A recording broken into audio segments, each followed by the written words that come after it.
تھا لا تسبوا اصحابی، لوگوں میرے صحابہ کو برا بھلا مت کہنا۔ دوسری روایت میں آپ نے ارشاد فرمایا اللہ اللہ فی اصحابی، لوگوں میرے صحابہ کے بارے میں ڈرو۔ آگے ارشاد فرمایا اللہ اللہ فی اصحابی لا تتخذوہم غرضا من بعدی، اے لوگوں میرے بعد ان کو نشانہ مت بنانا، میرے بعد ان کو برا بھلا مت کہنا، اس لیے کہ یہ دین جو تم تک پہنچا ہے، یہ دین جو تم تک آیا ہے، آج جو تم نماز پڑھ رہے ہو، آج تو تم قرآن سیکھ رہے ہو، آج جو تم اسلام کے مطابق اپنی زندگی کو گزار رہے ہو، انہی لوگوں کی قربانیاں ہیں، ان لوگوں نے قربانیاں دی، اس قربانی کے نتیجے میں یہ دین، یہ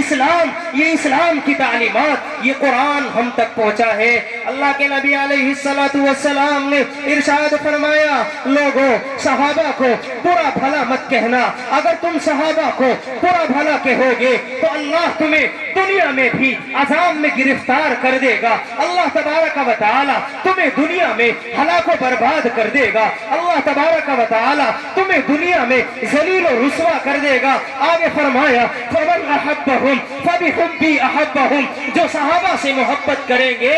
وہ مجھ سے محبت کرنے کی بنا پر ان سے محبت کریں گے۔ تو صحابہ کرام رضی اللہ عنہم اجمعین سے محبت کرنا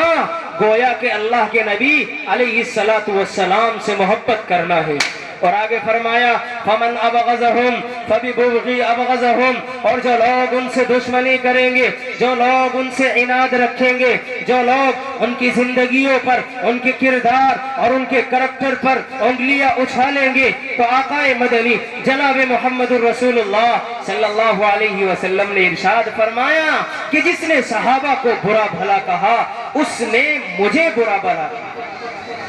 اور آگے فرمایا کہ جس نے مجھے برا بھلا کہا اس نے اللہ تبارک و تعالی کو برا بھلا کہا، اور جس نے اللہ تبارک و تعالی کو برا بھلا کہا، جس نے اللہ کی شان میں گستاخیاں کی، تو میرے بھائی اور بزرگوں اللہ تبارک و تعالی اس انسان کو دنیا میں بھی ذلیل کرے گا، اس انسان کو دنیا میں بھی رسوا کرے گا۔ اس لیے میرے بھائی اور بزرگوں اس پوری تقریر کا خلاصہ اور اس بات کا خلاصہ یہ ہے کہ ہم اپنی زندگیوں میں صحابہ کرام رضی اللہ عنہم اجمعین کے نقش قدم اور ان کے